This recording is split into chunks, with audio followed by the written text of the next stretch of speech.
if you think about trauma, and I'm going to use simple metaphors, if you think about trauma, that when the body moves into a state of arousal, either through a trauma or through a toxic stress environment or through repetitive minor stresses that accumulate, your body enters this aroused state, and then symptoms emerge. And those symptoms emerge as a result of having arousal in the body.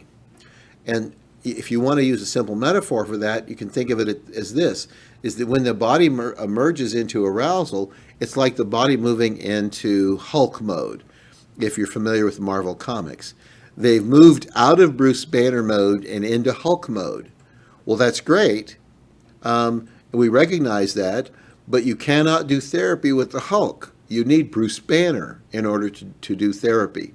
So regardless of the model of treatment that you decide to use, the first order of business is get them back into Bruce Banner mind, Bruce Banner brain, if you will, get them into a place where they have their executive functioning, where they have access to executive functioning, where they can create distinctions, they can create sequence, they can look at a process without becoming emotionally overcharged by it. That's really important if you're going to do any form of trauma therapy. So there again, there is a good systemic model. Again, the internal family systems model. Another good systemic model for working with trauma is Charles Figley's family empowerment model, which it looks at trauma, dealing with trauma through a systemic family approach.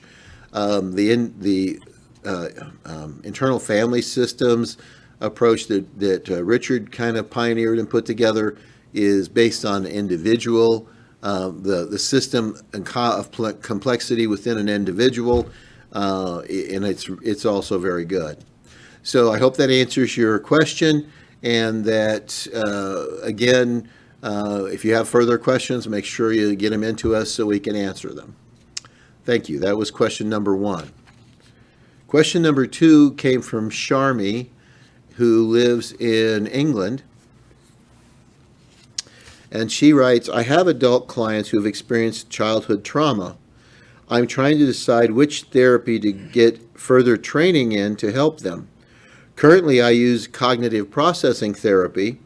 I have heard that EMDR is effective, but it doesn't quite resonate with me. However, I'm open to it if it's effective.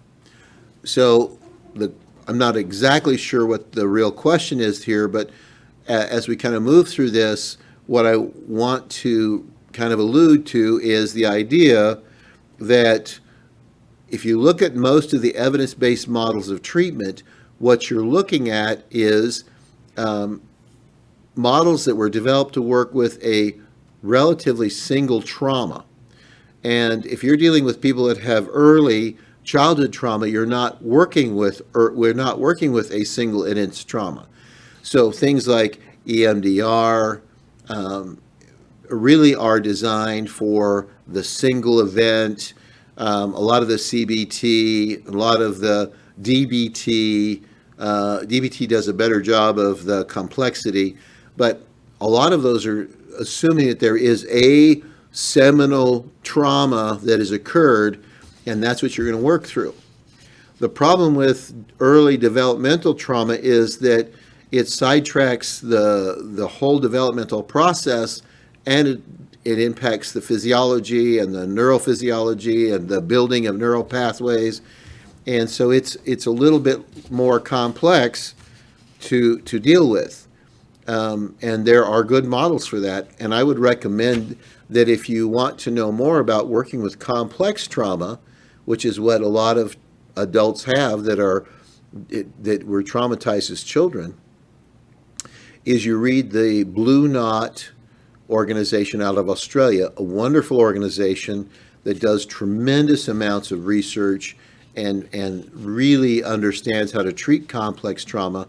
They just recently, actually last summer, they put out a 280-page guide for working with complex trauma. and it is very thorough. It's very up-to-date science-wise. It does a really good job of laying out the process. However, one of the challenges is that so many people in the mental health world are used to thinking in terms of models of treatment. And when you have complex trauma, you have to step away from the model of treatment and think about the treatment process.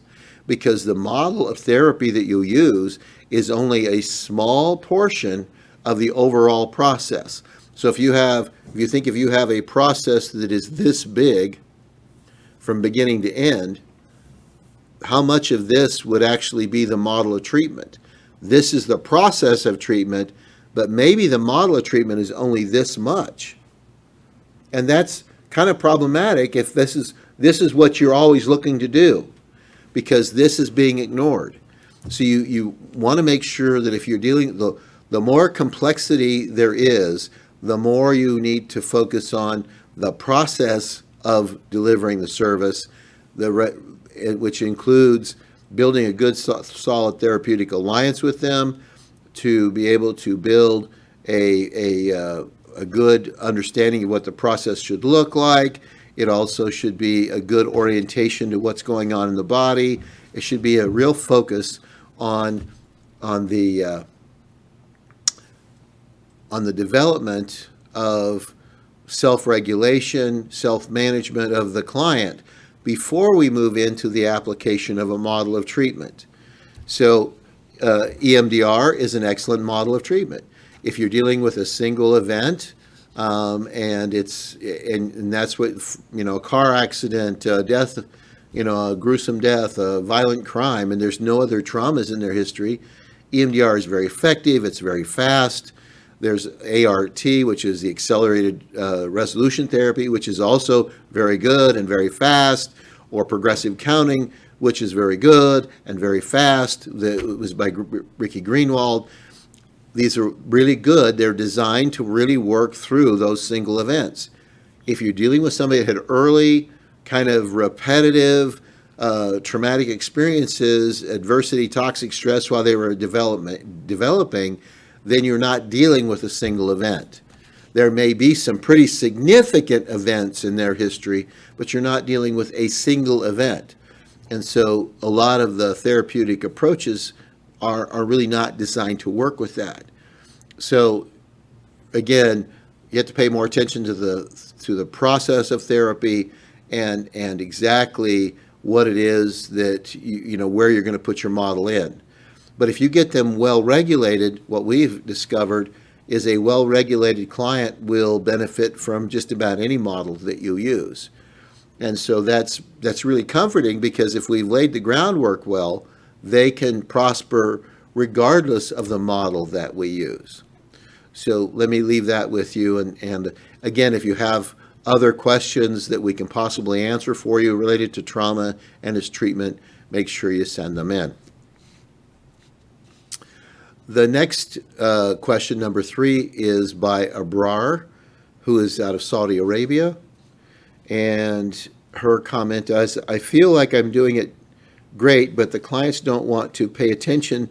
They just want to talk about their life. So it might be helpful to me to see a demo of a session, which I actually sent to her already. I know you told me in our last meeting that they might not be ready for change, but they keep coming into the therapy and they want to talk about this. So again, part of this is how do you prepare a client for being able to actually do trauma work. Traditional therapy approaches are not going to work well for the traumatized client. And if you think about this from a very kind of very simplistic point of view, you have people come in and they want to talk about what happened to them, and the system that they're accessing is that amygdala system, the most primitive system in the body. It's intensely emotional. They feel overwhelmed. They can't, and what we know is biologically, if that system is on, they cannot access executive functioning. They cannot access clear thinking. They cannot access movement forward. They cannot make a plan and follow through on it very easily when they are in that aroused state. So if you are dealing with somebody, and the more complex their trauma is, the more important it is to come at this rather than an amygdala-based approach. You need to come at it from a hippocampal-based approach, which is we need the hippocampus to be fully active in order to create sequence, to create distinctions, to do comparisons, to really have access to our executive functioning. We need the hippocampus to be fully active. Well, the chemicals in the body that are related to arousal interfere with the hippocampus staying active. So it actually has the effect of biologically inhibiting your ability to have access to your executive functioning. Most therapy models require your client to be able to be in and use executive functioning. So again, this is one of those things where before we really get too hung up in delivering any model of service, how do we prepare our client that's coming in to see us? So we would have a conversation. This is how this is going to work. We don't want to have you be overwhelmed by telling us your story. So this is how we do this. We are not going to be getting into the ugly, dark details of your experience until we know you have the capacity to have those conversations without being overwhelmed by emotion. And so we're going to start with an orientation when you come in. We're going to talk about some of the physiology that's impacting your body. We're going to talk about being able to be self-regulating before we talk about the experiences and what it generates in your body. And you have to remind them of that. You say it on the phone call before they come in. When they come in, you remind them of it. When they forget and begin to launch into their story, you interrupt and remind them that that's not what you're doing. You don't let them move into their narrative until they can be safe. And the other piece that you're going to run into is the way human beings bond, because your client often is going to want to bond with you the way normally human beings bond, and that is through negativity. We share our pain, and we're looking for people to go, oh, and put their arm around us and care for us, and we engage people by our horrible stories. And a lot of times, particularly people that have trauma histories, they have not really had a lot of really good experiences engaging in what would be considered equilateral relationships or relationships that are both reciprocal, giving and taking equally. What they're used to is relationships that make them feel bad. And so what they look for a lot of times is they're trying to connect with you through their awful story. They want the connection. If you connect through that awful story, you're going to impair their ability to move forward. Because as they get better, the relationship that they have with you begins to get threatened. When you're working with trauma clients in particular, you only want to bond with them around their competencies and capacities.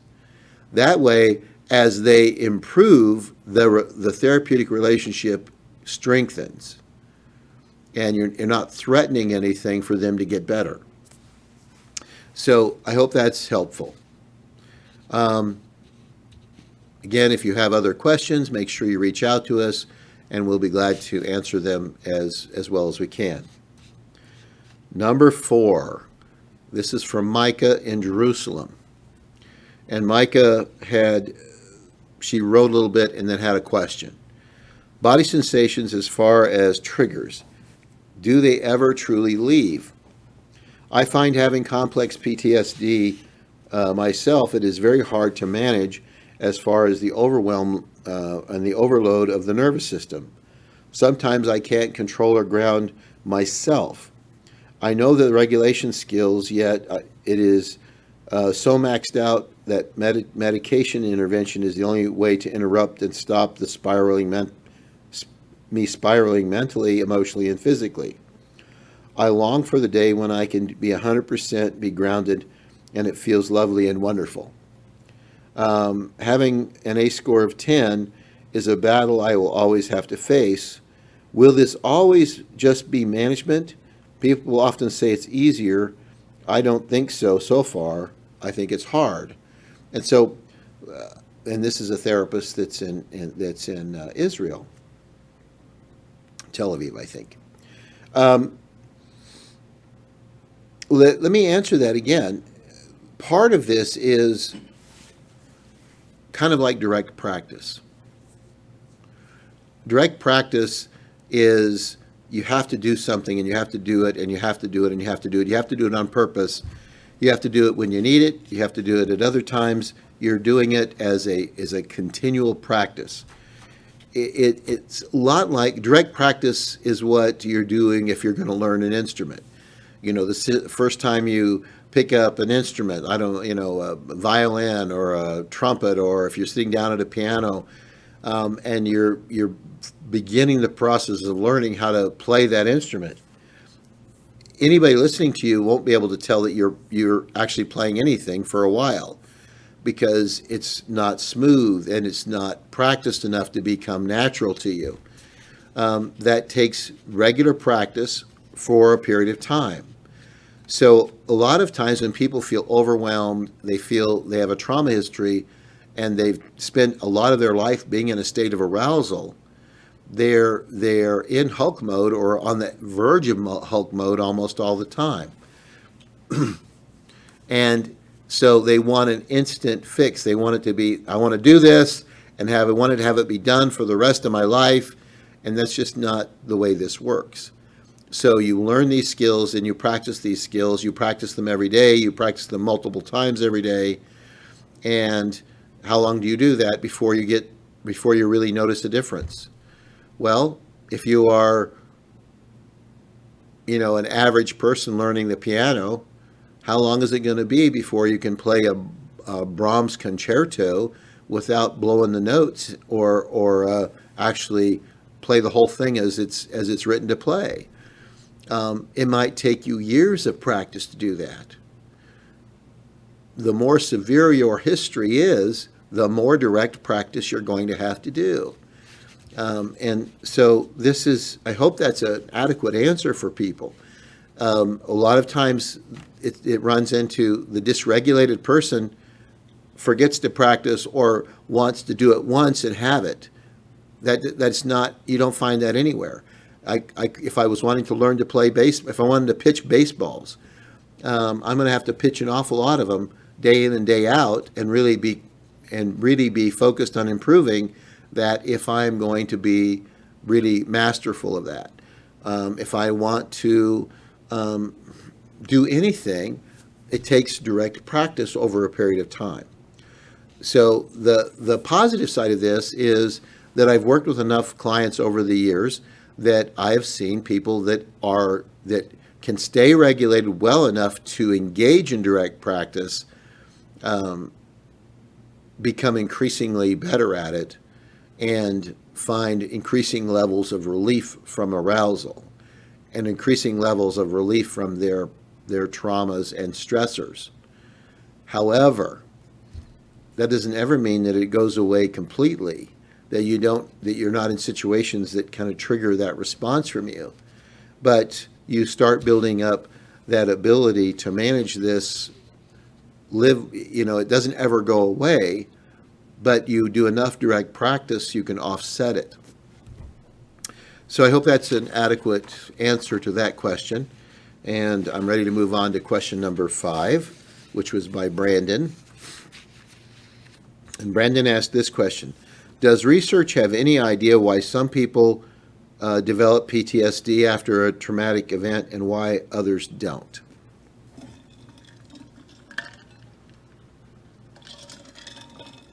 So does the research have any idea why? Yes. But there's not a simple, single answer to that. So let me give you some of the research answers to that. A lot of it might have to do with sensitivity developed because of the lives that were lived by your great-grandparents. When we were doing the Human Genome Project, There was the man in charge of the pediatric genetic disorders, by a guy. His name is Marcus Pembry, Dr. Marcus Pembry. He and his group ran into a real kind of confusing conundrum, a real kind of wow, what happened here? Because the old belief was that if you had these genetic markers, you would have this disease. And what they found is you could have the genetic marker, but it wasn't actually predictive of which disease you would have. And that we had people with a single allele damaged in the same place and having different diseases. And it really messed with them. And they spent over a decade and a lot of time researching this, trying to figure out what the answer is. And what they came up with is really kind of changed the field of genetics a lot in the last 15 years. And here's what they found, is that, yes, you will have a disease if you have this deficit, but which disease you have is largely based on your family history going back 2 and 3 generations. So what does that mean? Things that happen to your parents, grandparents, and great-grandparents that change their biochemistry and change the way their genetics are expressed can be affecting you, or if you have children, affecting your children. Well, as you might imagine, that did not make people very happy to hear. And a lot of people started doing research to prove him wrong, prove that that's a false idea. And now what we have is a lot of research that's been produced in the last 7 or 8 years that is kind of confirming that that's the case. You have big studies. There's one that has been ongoing in the Boston area, looking at a particular population that has higher than average, significantly higher than average blood sugar disorders. And the thing that they have in common is that the great-grandparents grew up for early part of their life in Northern Europe and Northern UK during the famines, and they were exposed to extreme deprivation of food and nutrition for a period of time before they immigrated to the United States. And that strain put on them is now showing in their offspring and in their progenitors. Well, that's not very good news, folks. That means you can have a child having symptoms because of stressors that happened in their grandparents or great-grandparents that may not have anything to do with you, but have everything to do with what happened to them. And you really can't change that. We don't have the technology at this point to even want to begin to try to manipulate that at a cellular level, but that's what you're dealing with. And so if you're dealing with a sensitivity to reactivity, you might find that they're going to have a more propensity in some situations to be reactive to trauma than other situations. Let me give you another really easy example. In the early 1990s, when brain imagery technology was in its infancy, some of the people at McLean Hospital in Boston were doing research on brain imaging and making some predictions based on what they thought they would see when they did the brain scans. And one of those studies looked at primates, pregnant primates. And what they did is they provided a medium stress environment for these primates every day during their pregnancy. Not all day long, but periodically throughout the day, they provided stressful moments. And then at the end, when those offspring were born to that stressed parent, what they found is that the amygdala system, that fight, flight, take control, the most primitive system you have in your body, the one that all kind of negative emotions are tied to, had greater mass and volume in the offspring than in comparison with the adult and in comparison with the control group of offspring that were not born to parents that were stressed every day. Now, the real problem with it is in the studies that followed after, what they found was that change, that alteration of mass and weight in the amygdala system, or the paralimbic system was what they were looking at, which you could measure in a brain scan, was being handed down from generation to generation. And it got handed down several generations. So that's a problem. And we haven't thought of that as human beings. We don't want to look at that we need to create stability, and it needs to be handed down from generation to generation to generation. And we have such social system upheaval on a pretty regular basis, where, I can't think of a single family who hasn't had some serious trauma either with themselves, their parents, their grandparents, or their great-grandparents, and it's having an impact on people. So that's just one area of research that says, yes, you have a greater level of predicting PTSD in certain situations. There are lots of situations, a lot of different dynamics. So in order to really kind of have a good handle on that, you're going to need to look at a lot of research and be able to digest it. I hope that answered Brandon's question. Again, if you have other questions, make sure that you send them to us, and we'll try to include them in the next question and answer session. Next, I have a question and I don't have the name on this one, or I wasn't able to pronounce it. I'm not sure when I left it off. I have adult clients who have experienced childhood trauma, and I want to get more training on how to handle that, which is very similar to the question I answered before, and I'm going to refer you back to Sharmi's question, which was the second one I answered tonight, and because that'd just be a rehashing of that same one. Shusmitha, who's also from India, had 3 questions, and I want to go through those one at a time. The first question was, and I want to just read the question, REBT holds the strong view that your self-worth is not dependent on only one thing, that you're too complex to be rated. In trauma survivors, however, the sense of self and the very basic identity is shaken a lot of times. How can we teach them to practice, kind of that positive, if you want to think of it, what we do in RBT is how to question irrational beliefs, and that's really kind of what she's asking. Well, so again, let's go back and look at what we're dealing with. If you have somebody with a history of trauma, in other words, complex trauma, they've had multiple incidents, or they've lived in a very stressful, toxic environment, or they've had repetitive minor stresses throughout their life, minor adversity throughout their life, they're going to be more in the complex range than the single incident range of how do you approach treatment. So REBT is a really good model, but for REBT to be maximally effective, they have to be able to access their executive functioning. They have to be able to think clearly, be self-reflective and self-evaluating, and question themselves. People that have come in with trauma histories are not going to be able to do that for a long while.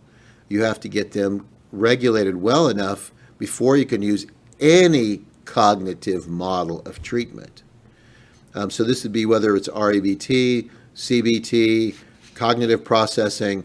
You don't start those until they are well-regulated individuals.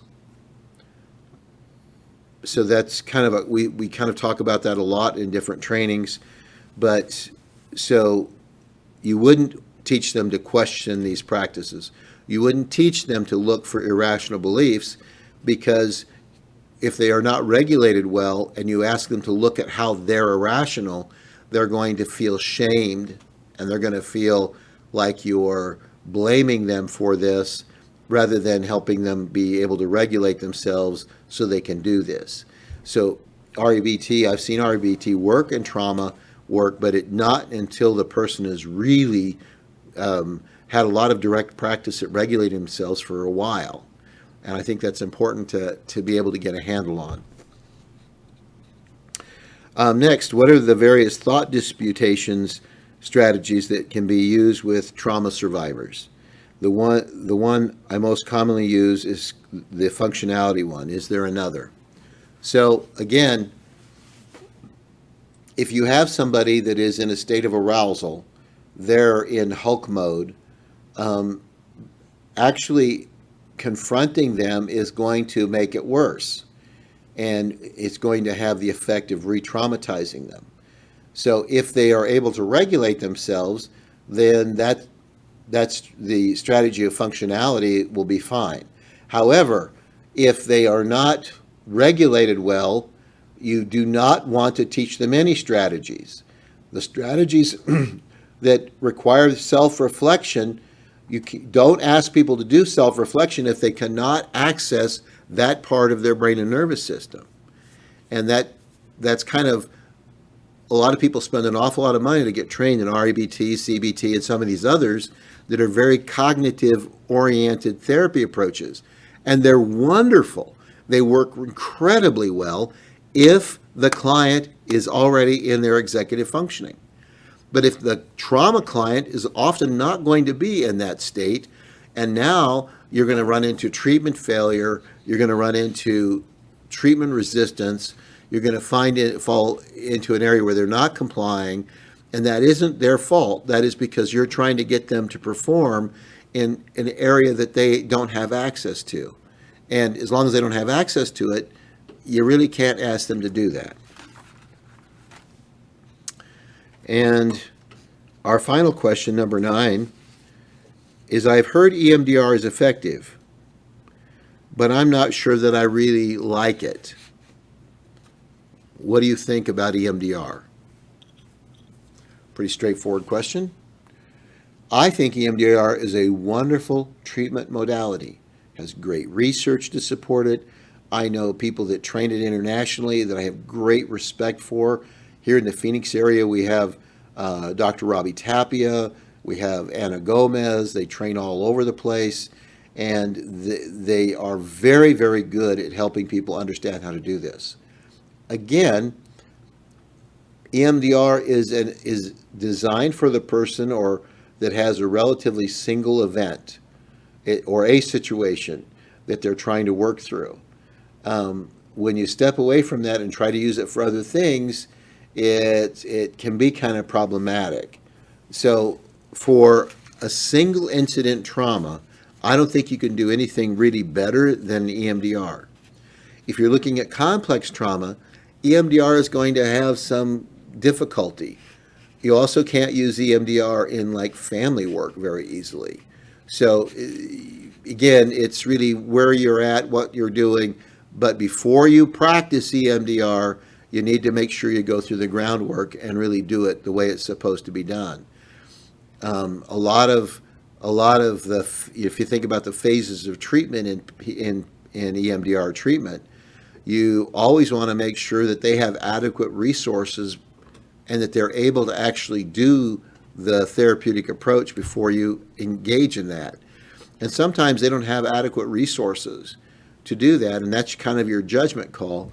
But I find a lot of therapists that work in trauma find that they have to resource the client a lot more before the EMDR works well for them. So I think it's a wonderful model. Is it going to be one that you can use with every single trauma client? No. Is it very good for what it's designed for? It's excellent for what it's designed for. Is it designed for every trauma? No, it is not. Is it designed for really complex long-term traumas? No, it is not. Could it be effective with some of those? You bet. But again, when you're dealing with complex trauma, you want to make sure that you're more focused on the process of moving them through this than an individual particular model of treatment. All right, that concludes the questions that I had from our viewers and on our website, and for the questions people have had at trainings. So I hope that was an answer for good answers for you. Again, if you have a question, please get it to us. Either go to our website at aztrauma.org and send us a message saying, I have this question. If you are on our Facebook page, you can you can ask the question there, and we'll be glad to include them in our monthly question and answer period. I appreciate your time. I hope this has been beneficial for you, and I want to say thank you, and have a good evening.